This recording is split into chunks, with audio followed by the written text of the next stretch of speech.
అగ్ని సేవకుల కూడిక సెప్టెంబర్ 30వ తేదీన ఉదయం 10 గంటల నుండి ప్రారంభించబడును. ముఖ్య ప్రసంగికులు డాక్టర్ థామస్ గారు, దహించు అగ్ని మినిస్ట్రీస్, రాజమహేంద్రవరం. స్థలం దహించు అగ్ని ఆడిటోరియం, నటరాజ్ థియేటర్, రాజమహేంద్రవరం. మరిన్ని వివరాలకు 9494940072 మరియు 73. పరిశుద్ధాత్మ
(0072 మరియు 73).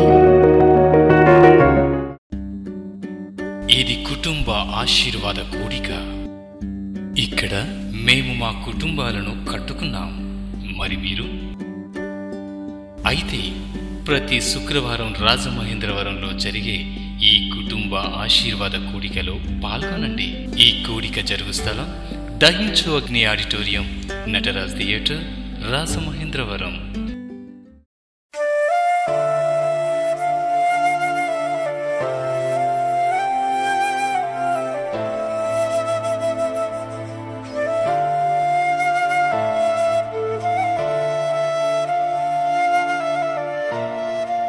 యేసు యొక్క అడుగు జాడలో నడవాల్సిన వారమై ఉన్నాం.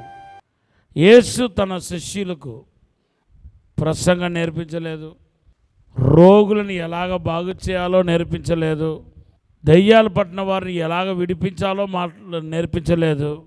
యేసు ప్రభు నేర్పించేదంతా ఏంటంటే తన శిష్యులకు ప్రార్థన నేర్పించాడు. లూకా సువార్త 11వ అధ్యాయం 1వ వచనంలో మనం చూస్తే తన శిష్యులకు యేసు ప్రభు ప్రార్థన నేర్పించడాన్ని మనం చూస్తున్నాం. సో మనకు కూడా శిష్యులు కూడా యేసు ప్రభు దగ్గర అడిగింది ఏంటంటే మాకు ప్రార్థన నేర్పించండి అయ్యా అని చెప్పి అడుగుతున్నారు. లూకా సువార్త 11వ అధ్యాయం 1-2 వచనాలు చదివితే యేసు ప్రభు తన శిష్యుల దగ్గర అడిగింది ఏంటంటే ప్రభా మాకు ప్రార్థన నేర్పించండి, మాకు ప్రార్థన నేర్పించండి అని చెప్పి అడుగుతున్నారు. ఈరోజు ప్రార్థన యొక్క ప్రాముఖ్యత గురించి తెలియని క్రైస్తవులుగా ఈరోజు చాలామంది జీవిస్తున్నారు. ఏం చేయమంటే చేస్తారు, కానీ ప్రార్థన అనేసరికి వాళ్ళకి ఏదో చేదుతో నిండిన బానియాన్ని తాగినట్టుగా అనిపిస్తుంది, చేదును తాగినట్టుగా అనిపిస్తుంది. మీరు ఎవరినైనా అడగండి, ఈ దినాల్లో సాతాను ఒక అటాక్ ఏ విషయం మీద జరుగుతుందంటే ప్రార్థన విషయం మీద జరుగుతున్నాయి. వ్యక్తిగత ప్రార్థన చేయలేకపోతున్నారు. కొంచెమంది అయితే తెల్లవారు లేచి ప్రార్థన చేసుకుంటారు. ఇప్పుడు ఆ ప్రార్థన ఆగిపోయింది. తెల్లవారు లేచి ప్రార్థన చేసిన 100 మందిలో ఇప్పుడు కనీసం సగానికి సగం మంది కూడా ప్రార్థన చేయట్లేదు. ఏవేవో కారణాలు చెప్తా ఉన్నారు. కొంతమంది ఒంట్లో బాగలేదంటూ, లేకపోతే లేవలేకపోతున్నానంటూ, ఇలాగ రకరకాలుగా కుంటి చాకులు చెప్తా ఉన్నారు. బిజీ అయిపోతున్నామంటూ. ఇది కనుక ఇలాగే కొనసాగించబడితే, అంటే ఇలాగే ప్రార్థన చేయకుండా నీ జీవితాన్ని ఇలాగే నష్టపరచకుండా వచ్చావంటే లాస్ట్లో ప్రభు రాకడలో విడువబడతావు. ఎందుకంటే బైబిల్లో రాయబడి ఉంది, లూకా సువార్త 21వ అధ్యాయం 34-36 వచనాలు చదివితే మనకు ప్రభు రాకడికి ఎలాగ సిద్ధపడాలో ప్రభు చెప్తున్నాడు. కొన్నిటిని విడిచిపెట్టాల్సిన వాటిని విడిచిపెట్టి తర్వాత మనం ఏం చేయాలంట? ఎల్లప్పుడూ మెలుగు కలిగి ప్రార్థన చేయాలంట. దేవునామానికి స్తోత్రం. ఎల్లప్పుడూ మెలుగు కలిగి ప్రార్థన చేయాలి. ఈ సమయము లోక విషయానికి ప్రాముఖ్యత ఇవ్వకుండా దైవ సంబంధమైన కార్యాలకు ప్రాముఖ్యత ఇవ్వాలి. మనస్సు పెట్టాలి. నేను ప్రభు రాకడికి సిద్ధపడాలి, సమయం అయిపోతుంది, ఇంకా సమయం లేదు, నేను ప్రభు రాకడికి సిద్ధపడాలి అంటూ ప్రభు రాకడ మీదే మనస్సు పెట్టాలి. ఎందుకంటే నిత్యత్వాన్ని నిర్ణయించబోతున్న సమయం ఆసనం అవుతుంది. మనం ఎంత ఎక్కువ ప్రార్థనలో గడుపుతామో అంత ఎక్కువ మనం రూపాంతరం చెందుతాం. సో ఈ శ్రేష్టమైన సమయాన్ని మీరు ప్రార్థనకి ఖర్చు పెట్టాలని, ప్రార్థన కోసం మీ సమయం అంతా కేటాయిస్తూ ముందుకు వెళ్ళాలని నేను మిమ్మల్ని అందరినీ కోరుతున్నాను. ప్రార్థనలో ఇంకొకటి కూడా చేయాలి. అదేంటంటే శ్రేష్టమైన ప్రార్థన. దేవునామానికి స్తోత్రం. హల్లెలూయా. ఇతరుల కొరకు మనం ఏం చేయాలంటే ప్రార్థన చేయాలి. ఎంత ఎక్కువ ఇతరుల గురించి ప్రార్థన చేస్తామో అందంతగా దీవించబడతాం. అయితే ఈరోజు యేసు చేసిన ప్రార్థన గురించి, యేసు చేసిన ప్రార్థనలో ఉన్న ప్రత్యేకత గురించి మనము ధ్యానించబోతున్నాం. దేవునామానికి స్తోత్రం చెప్పండి. మనకు యేసుక్రీస్తు యొక్క 3.5 సంవత్సరాల జీవితమే మనకు బైబిల్లో రాయబడి ఉన్నాయి.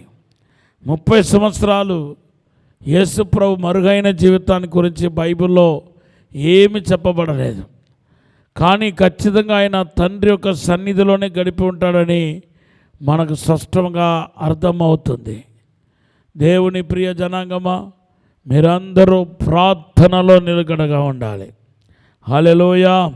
ఎంత ఎక్కువ ఈరోజు ప్రార్థనలు గడుపుతూ ఆయనే ధ్యానిస్తూ ఆయనే మయపరుస్తూ ఆయనలో కొనసాగుతున్నామో అంత ఎక్కువ మనం ఏం చేయబడతామంటే ఆశీర్వదించబడతాం, విడుదల పొందుతాం, ఆయన కృపను క్షేమాన్ని అనుభవిస్తాం.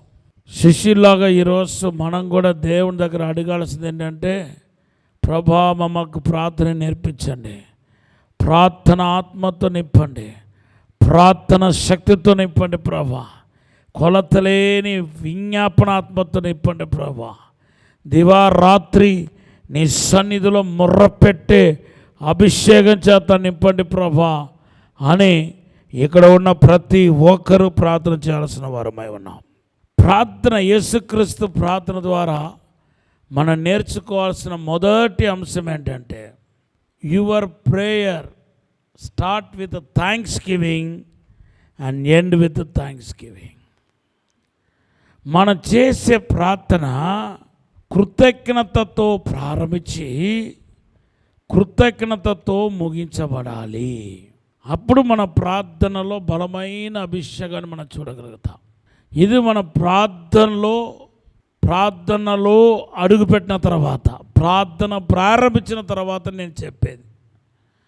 ప్రార్థన చేయడానికి ముందు ఏం చేయాలంటే ఖచ్చితంగా మిమ్మల్ని మీరు శుద్ధీకరించుకోవాలి, పరిశుద్ధపరచుకోవాలి. మోకారించి కొద్దిసేపు మౌనంగా ఉంటూ ఎక్కడ దేవునికి విరోధంగా పాపం చేశారో, ఎక్కడ దేవుని విడిచి వెళ్ళిపోయారో, మీ నోటి మాటల ద్వారా, తలంపుల ద్వారా, నడవడికల ద్వారా, క్రియల ద్వారా ఎక్కడెక్కడ పొరపాటు జరిగిందో అవన్నిటినీ దేవుని సన్నిధిలో ఒప్పుకొని విడిచిపెట్టి యేసు రక్తంలో కడగబడాలి. కడుక్కున్న తర్వాత అప్పుడు మీరు ఏం చేయాలంటే యేసు చేసిన ప్రార్థనను ప్రారంభించాలి. దేవునామానికి స్తోత్రం చెప్పండి, గట్టిగా హల్లెలూయా చెప్పండి. సో మొదటి ప్రేయర్ అంటే థ్యాంక్స్ గివింగ్ ప్రేయర్. మత్తయి సువార్త 11వ అధ్యాయం 25-26 చదువుతాం. యేసు చేసిన ప్రేయర్లో దాంట్లో ప్రధానమైన అంశం ఏంటంటే, ద ఫస్ట్ అంశం ఏంటంటే ప్రేయర్స్ ఆఫ్ థ్యాంక్స్ గివింగ్. ఆ సమయమున యేసు చెప్పినది ఏమనగా, తండ్రి, ఆకాశమునకును భూమికి నీ ప్రభువా, నీవు జ్ఞానులకును వివేకులకును ఈ సంగతులను మరుగు చేసి పసిబాలులకును బయలుపరిచినావని నిన్ను స్తుతించుచున్నాను. అవును తండ్రి, ఇలాగు చేయుట నీ దృష్టికి అనుకూలమాయెను. హల్లెలూయా. ఇక్కడ ప్రార్థన చేస్తూ అనుకూలమైన ప్రార్థన, జవాబు వచ్చే ప్రార్థన ఎలాగ ఉండాలంటే కృతజ్ఞతతో కూడిన ప్రార్థనగా ఉండాలి. those who are having gratitude towards on God, their prayer will be effectful prayer, their prayer will be blessed prayer, answerable prayer. మీ ప్రార్థనలో కృతజ్ఞత ఉండాలా. కృతజ్ఞత కలిగిన వాడు చేసే ప్రార్థనయే శక్తివంతమైన ప్రార్థనగా పిలువబడుతుంది. వెంటనే జవాబు ఇచ్చే ప్రార్థనగా మనకు కనపడుతుంది. ఇప్పటికే దేవుడు మన జీవితంలో చాలా మేలులు చేసి ఉంటాడు.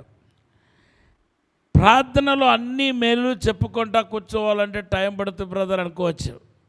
అయితే మీరు కనీసం ఏం చేయాలంటే రీసెంట్ డేస్లో మీకు దేవుడు ఏ మేలైతే చేశాడో అవన్నిటినీ జ్ఞాపకం చేసుకోవాలి. ప్రార్థన గదిలో దేవుడు నామానికి స్తోత్రం. పర్సనల్గా మీ వ్యక్తిగత జీవితంలో, మీ కుటుంబంలో, అలాగే మీ సంఘంలో దేవుడు చేసిన కార్యం. నేను సేవకు వచ్చిన కొత్తలో నేను క్యాథలిక్స్ని రక్షించబడ్డాను. క్యాథలిక్స్లో ఆ దినాలు ఇప్పుడైతే కొంచెం మార్పు వచ్చాయి, కొంచెం ఆత్మీయంగా ఎదిగిన ప్రీస్టులు కనపడుతున్నారు. ఆత్మీయంగా ఎదిగిన క్యాథలిక్స్లో ఆత్మీయంగా ఎదిగిన విశ్వాసులు కనపడుతున్నారు. కానీ నేను రక్షించబడిన దినాల్లో క్యాథలిక్స్లో అంత పెద్దగా లేదు మాట, మార్పు లేదు. రిచువల్ ఎక్కువ ఆచారాలు. గుడి నిండా బొమ్మలు పెట్టేస్తారు. ఆ మరియమ్మ బొమ్మ, మరియమ్మలను 5-6 రకాలు మరియమ్మ బొమ్మలు పెడతారు. ఒక్కొక్క దానికి ఒక్కొక్క పేరు ఉంటుంది, ఒక్కొక్క బొమ్మకి ఒక్కొక్క పేరు. ఆరోగ్యమాత అని ఒకటి, సహాయమాత అని ఒకటి, తర్వాత ఇంకా చాలా మరియాలు మాతలు ఉంటారు. సో అలాగే ఆత్మీయంగా ఎదిగాను, అదే నా భక్తి. కానీ ఇప్పుడు క్యాథలిక్స్ నుండి బయటకు వచ్చిన తర్వాత నేను ఏం చేయాలో నాకు తెలిసేది కాదు, ప్రార్థన కూడా నాకు వచ్చేది కాదు. సో నేను రక్షించబడిన తర్వాత ఏం చేయాలో తెలిసేది కాదు. అప్పుడు నేను దేవుని దగ్గర అడిగాను కదా, ప్రభా నాకు ఏదైనా ఆత్మీయంగా ఎదగడానికి నేర్పించని ప్రభు అంటే మొదటిగా దేవుడు నాకు నేర్పించింది ఏంటంటే ప్రార్థన. మోకాళ్ళలో ఉండటానికి ప్రార్థన, మోకాళ్ళ ప్రార్థన, స్లోలీ కన్నీటి ప్రార్థన, రోధించి చేసే ప్రార్థన, తర్వాత పరిశుద్ధాత్మ ప్రార్థన. ఇలాగా ప్రార్థన గురించి నాకు బాగా భలే నేర్పించాడు పరిశుద్ధాత్మ దేవుడు. తర్వాత రెండవదిగా దేవుడు ఏమి నేర్పించాడంటే ఆరాధన చేయటానికి నేర్పించాడు. నాకు ఇట్లా పుస్తకాలు కూడా ఉంటాయి, ఆరాధన గురించి పుస్తకాలు ఉంటాయి, ప్రార్థన గురించి పుస్తకాలు ఉంటాయి అని నాకు అప్పుడు తెలియదు. అసలు book stalls, Christians book stall ఎక్కడ ఉందని కూడా నాకు తెలియదు. కానీ ఆ దినాల్లో నా ఆసక్తిని బట్టి పరిశుద్ధాత్మ దేవుడు స్వయంగా ప్రార్థన నేర్పించాడు. ఎలా మోకాల్లో ఉండాలో, ఎలాగ భారంగా ప్రార్థన చేయాలో ఆరాధన నేర్పించాడు. తర్వాత ఇంకొక విచిత్రమైన విషయం ఏంటంటే గివింగ్ గురించి కూడా ఆ దినాల్లో నేర్పించాడు. ఎలాగ ఇవ్వాలి, ఇవ్వటం వలన కలిగే ఆశీర్వాదాలు ఏంటి.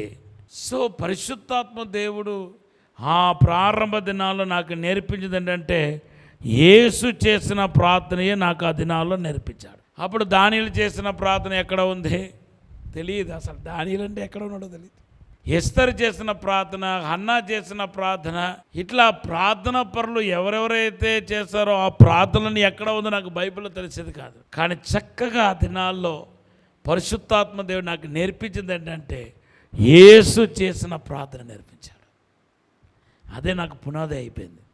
నువ్వు ఏకాంతంగా ప్రార్థన చేసినా, కుటుంబంతో కలిసి ప్రార్థన చేసినా, సంఘముగా కలిసి ప్రార్థన చేసినా నీ ప్రార్థన ఎలాగ ప్రారంభించాలంటే కృతజ్ఞతతో ప్రారంభించాలి.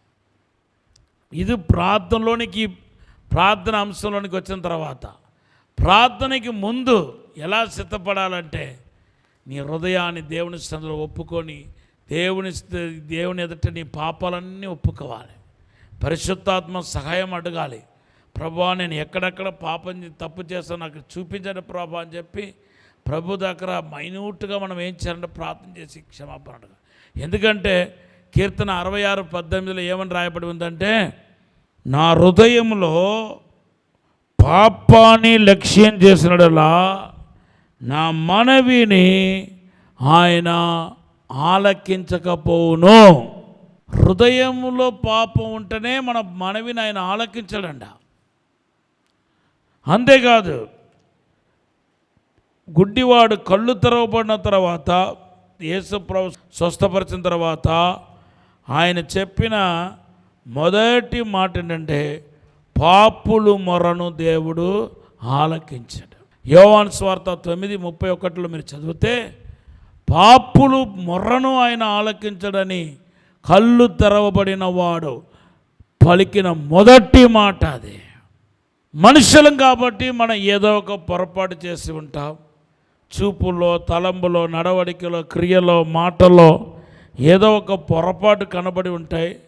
కాబట్టి మన ప్రార్థనలో ఎంటర్ కాక ముందు కాసేపు మౌనంగా కూర్చొని నీ నోటి మాట ద్వారా, నీ ఆలోచన ద్వారా, నడవడిక ద్వారా, చూపు ద్వారా చేసిన ప్రతి పాపాన్ని దేవుని సన్నిధిలో ఒప్పుకోవాలి. ఇప్పుడు ప్రార్థనలోనికి ప్రవేశించగానే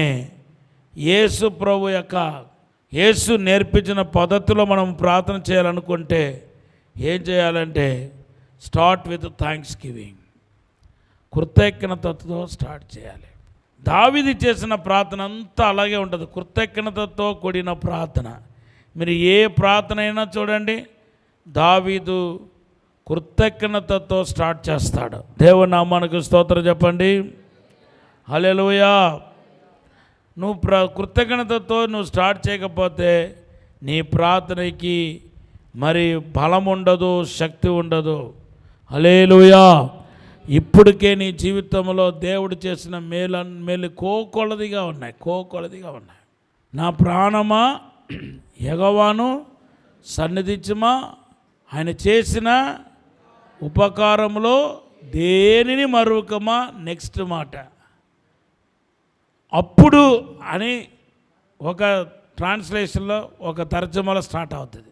అప్పుడు నీ దోషములను క్షమించి నీ సంకటములను కుదిర్చేవాడు. ఎప్పుడు దోషములు క్షమించబడతాయి? నీ ఆత్మ దేవుడు చేసిన మేలును జ్ఞాపకం చేసుకున్నప్పుడు. దేవుని నామానికి స్తోత్రం. ఇప్పుడు యేసు ప్రభు చేసిన ప్రార్థన మత్తయి సువార్తలో 11వ అధ్యాయం 25-26 యేసు చేసిన ప్రార్థనకిని లేకపోతే యేసు చేయబోతున్న ప్రార్థనకిని ఆయన చేసిన స్తుతికిని సంబంధం లేదు. కానీ ఆ టైంలో పరిశుద్ధాత్మ దేవుడు జ్ఞాపకం చేసిన మేలును తలబోస్తూ ఆయన దేవుడికి కృతజ్ఞతాస్తుతులు చెల్లిస్తున్నాడు.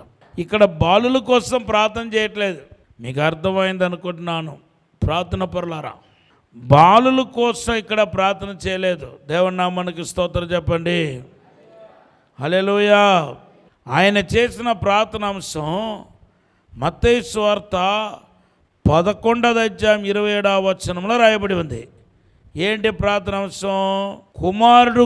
కుమారులైన వారికి ఎవరికైతే తన చిత్తమును బయలుపరచాలనుకుంటున్నాడో వాళ్ళకే బయలుపరుస్తాడు. దేవుని నామానికి స్తోత్రం చెప్పండి. అదే ప్రార్థన యొక్క అంశం. కానీ ఇప్పుడు యేసుప్రభు దేనికి స్తోత్రం చెప్తున్నాడంటే, బాలులకు జ్ఞానులకు నిన్ను నువ్వే తెలియపరచా కాబట్టి నీకు స్తోత్రం ప్రభు అంటున్నాడు. కాబట్టి కృతజ్ఞతలై ఉండండి. ఈ వాక్యం మీ ప్రార్థన బలమైనదిగా ఉండాలంటే మీరు ఏం చేయాలంటే కృతజ్ఞత కలిగిన వారుగా ఉండాలి. Thanks giving. ప్రార్థన కొరకు, కేవలం ప్రార్థన కొరకు నువ్వు వచ్చి వందనాలు వేసాయా వందనాలు వేసాయా వందనాలు వేసాయా అంటే అది కృతజ్ఞత చెల్లించినట్టుగా అవదు, అది కృతజ్ఞత చెల్లించటం అవదు. అప్పుడు దేవుడు ఏమంటారు తెలుసా? యెషయా 29 అధ్యాయంలో పలికినట్టుగా, వీరు పెదవులతో నన్ను స్తుతిస్తారు కానీ వాళ్ళ హృదయము నాకు దూరంగా ఉంది అంటాడు. అప్పుడు హల్లెలూయా. వాళ్ళు పెదవులతో స్తుతిస్తున్నారు నన్ను, కేవలం పెదవులతో స్తుతిస్తున్నారు, వాళ్ళ హృదయం అయితే నాకు దూరంగా ఉంది అని దేవుడు చెప్పవలసి వస్తాయి. దేవుడు నామానికి స్తోత్రం చెప్పండి. హల్లెలూయా. మన జీవితము ఎవడైతే ప్రార్థన పరుడుగా, ప్రార్థన యూదుడుగా ఉండాలనుకుంటున్నాడో మొదటిగా ఆయనకు ఉండాల్సిన గుణలక్షణాలు ఏంటంటే కృతజ్ఞత చెల్లించేవాడు మాత్రం కాదు, కృతజ్ఞత కలవాడుగా ఉండాలి. హల్లెలూయా. ఏ ప్రేయర్ఫుల్ పర్సన్ కృతజ్ఞత చెల్లించేవాడుగా మాత్రం కాదు, కృతజ్ఞత గలవాడుగా ఉండాలి. కృతజ్ఞత గలవాడుగా ఉండాలి. కృతజ్ఞత, మంచి కృతజ్ఞత హృదయం కలిగిన వ్యక్తి, దేవునిడలా అటు మనుషులడలా కృతజ్ఞత కలిగిన వ్యక్తి నిలబడి, తండ్రి నీ సన్నిధిలో ప్రార్థిస్తున్నా, నీకు స్తోత్రం ప్రభా, ఇదిగో పలానా వాళ్ళకి అద్భుతం జరిగిన కాక అంటే దేవుడు అద్భుతం చేసేస్తాడు. కానీ మనుషులు క్రూరులు, మనుషులకు హృదయం బాలి నుండి చెడ్డదయమో, కానీ ఎవరికి అన్యాయం చేస్తారంటే, ఎవరికి నమ్మిక ద్రోహం చేస్తారంటే మేలు చేసిన వాళ్ళకే. ఇందిరాగాంధీ అమ్మగారిని ఎక్స్ ప్రైమ్ మినిస్టర్ గారిని చంపింది ఎవరంటే, ఎవరైతే వాళ్ళు నమ్మిందో పర్సనల్ గన్మెన్స్ వాళ్ళే నమ్మిక ద్రోహం చేశారు.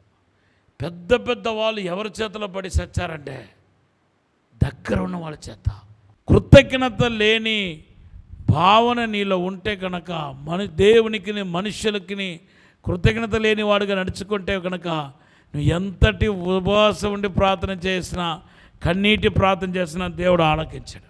ఇశ్రాయేల్ ప్రజలు చేసిన తప్పంతా ఎక్కడ ప్రారంభమవుతుందంటే, కృతజ్ఞత లేకుండా వాళ్ళు ఎప్పుడైతే ప్రవర్తించారో అక్కడ నుండి వాళ్ళు ఏమయ్యారంటే సాతానుకు చోటిచ్చి ఒకటి తర్వాత ఒకటి పాపం వాళ్ళ జీవితంలో ప్రారంభమైంది.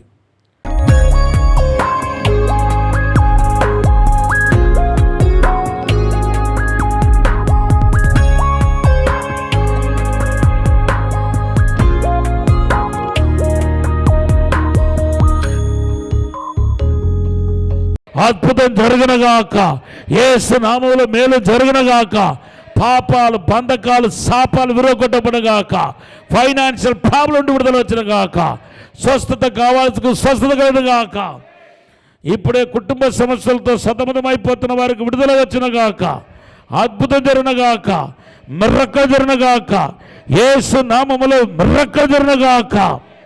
ఇప్పుడు ఆశీర్వదిస్తున్నాం ప్రభా.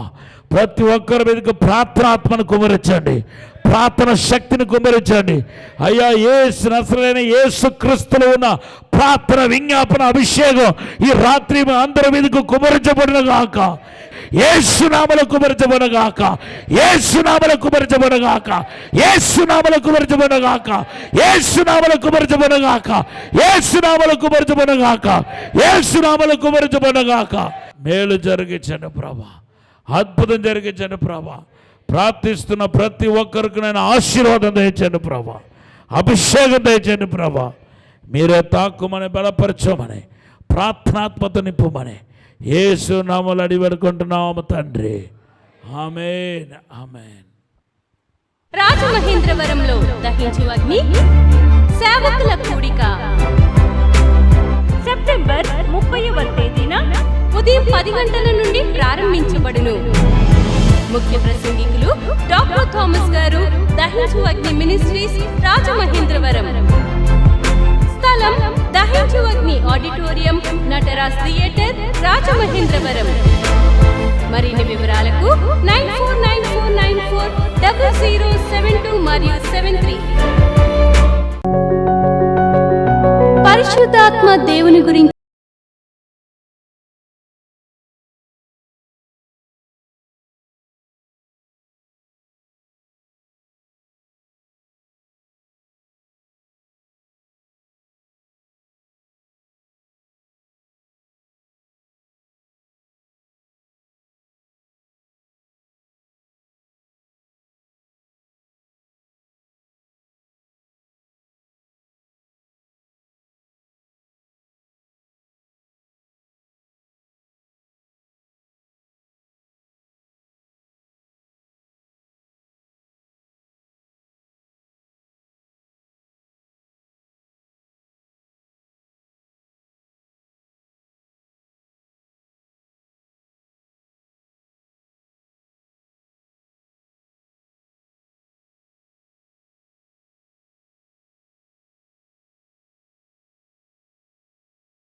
(94940072 మరియు 73).